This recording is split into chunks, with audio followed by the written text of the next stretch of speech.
Robert, Hello, sir. how are you? I'm fine, and you? Nice to see you. And you too. Yeah, the last time we were playing together was in Croatia. Yeah, One yeah. of the Faith Boat Party. That was excellent. Yeah. That was really cool, really cool. So now we're at the dance tunnel in Dalston. Yes, the dance tunnel. Very much a tunnel. I'm going to ask you a few questions for the FARR Festival that we're playing at. Yeah, I'm looking forward to it.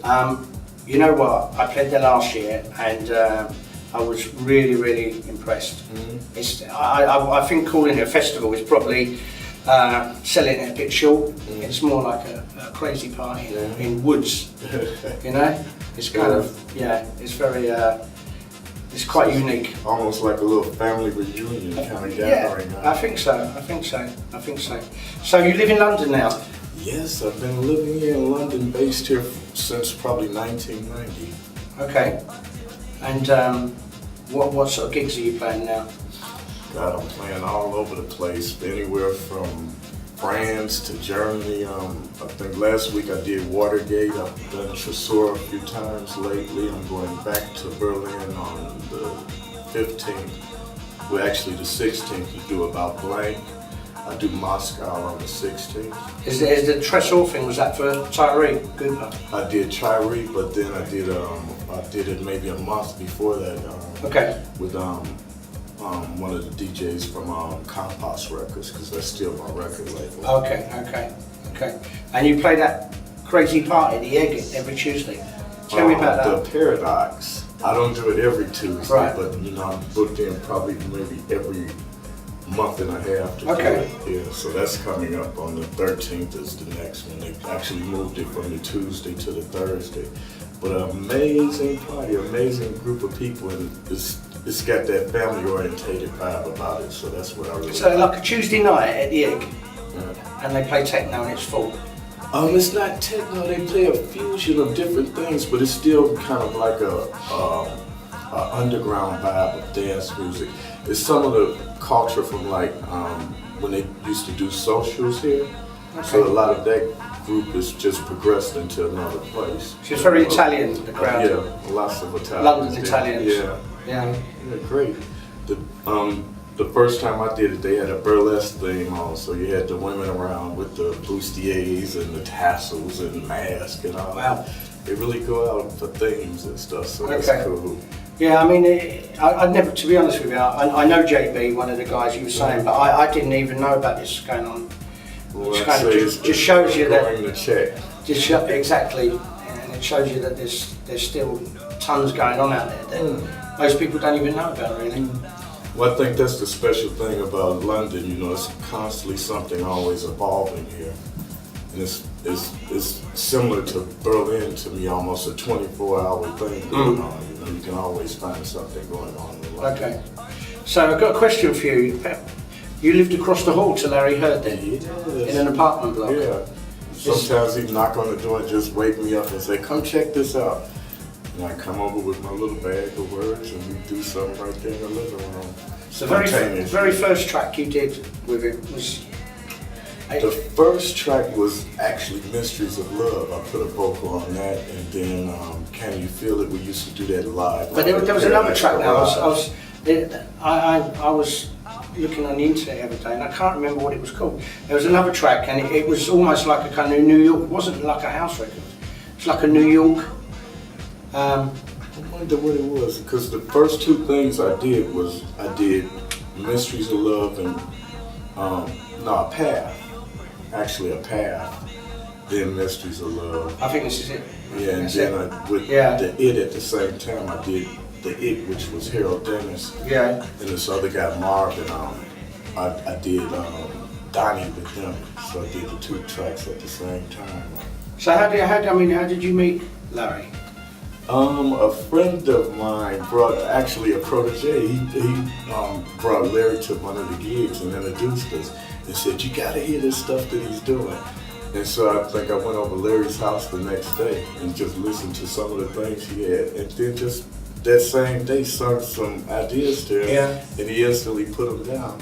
And then I think I went back to the Ron Hardy got sick and they asked me to play at the Music Box. And so I said, this is a good time for me to try out the things. So I tried out Can You Feel It, Washing Machine, all of those early tracks, and I just seen the way people reacted to them. Was this on cassette? Like on Yeah, because we used to use the pitch control cassette decks by Pioneer. Wow. So I tried them out, and I just seen how people reacted to them, and I played them in between records probably about 4 times. Then I gave them to Ron Hardy, I gave them to Frankie Knuckles. And then by them being the bigger DJs, they just kind of kicked That must have been a scary call though, mustn't it? Hey, Ron's sick.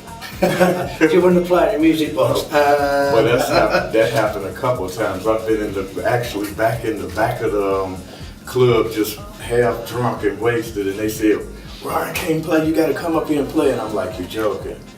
Is this because he was getting fucked up in the booth? I don't actually know. I can't comment on. Or maybe he got tired. He got tired. Yeah, he probably was a little tired or something. A little tired. So was you kind of, you know, a lot of people, when I read things about that kind of period in Chicago, people say they was either in the kind of Frankie camp or the Ron camp. Musically, not because I like him or I like that, but musically, you know. Well, I think some people were like, they had their loyalty to the two of them, but then it's some people like me was neutral on both sides. It's things that I loved about Frankie, and then there was things I loved about Ron, you know, so respectfully, both of them, you know, had something special about them that you went back and forth. Sure. And then, you know, they admired each other, even though, you know, they may have been the two separate camps. They still respected each other. Did they ever play, you know, on the same bill? I don't ever remember them playing on the same bill. Yeah. But you know, Robert Williams is the one that kind of cultivated the whole thing, and he was from New York as well as Frankie being from New York. So he was the main one running the warehouse, and he brought Frankie over to do the warehouse, and he had Ron come and do the music box. So he was like the root of all of it. Yeah. So the music box, that was kind of slightly more intense and tracky. Well, yeah, Ron was more aggressive, I'd say, in his approach. Where Frankie was a little bit more laid back, I'd say. New York. Yeah. Okay. We can cut that now. Okay. UK Deep House. Where do you sit with UK Deep House? Because for me, you know, guys like yourself are Deep House, and for me, kind of the major thing of a Deep House record is the soulful vocalist, or you know, the kind of, you know, the African American roots of the record coming through. Do you dabble in it? Do you play it? I play some of it.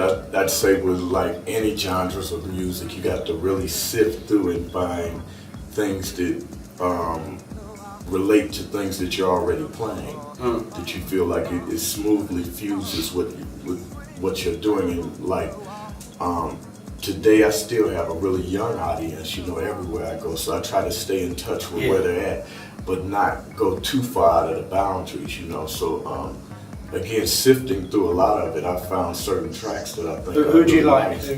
Name-wise, I'm useless. I don't even put the full name on the CDs, because I still use CDs. I haven't went on to all of the tractor and everything, you know.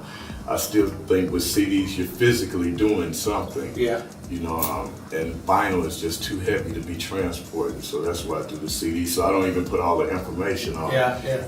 Because I'm constantly, probably every week, I'm getting almost 100 tracks from around the world from different labels. I think it's good that you know, that kind of European deep house has brought the tempo down to a more kind of sensual kind of, you know, music you can dance to. Musically, a lot of the bass lines are really nice and smooth and powerful. If you find the right one, so I found some really nice tracks within that field. But again, it's fusing it with some of the stuff you already are known for playing and stuff. And I still today play like disco and some disco edits of certain things. You know, I believe in a whole fusion of music, and if you think about back to the old school, like in Paradise Garage, Studio 54, and a lot of these clubs, it was about you fusing anything from B-52s to Talking Heads, Police, James Brown. You fused a lot of this into like re-edits of like little specialist pieces of some of the jacking tracks and stuff. It was a big fusion of everything, and it's about trying to keep that alive as well. Yeah, sure. Good. So finally, now you're kind of, you know, you're very much a London boy, Cockney. Years what is it that you miss about Chicago? What can't you get here that you can get there?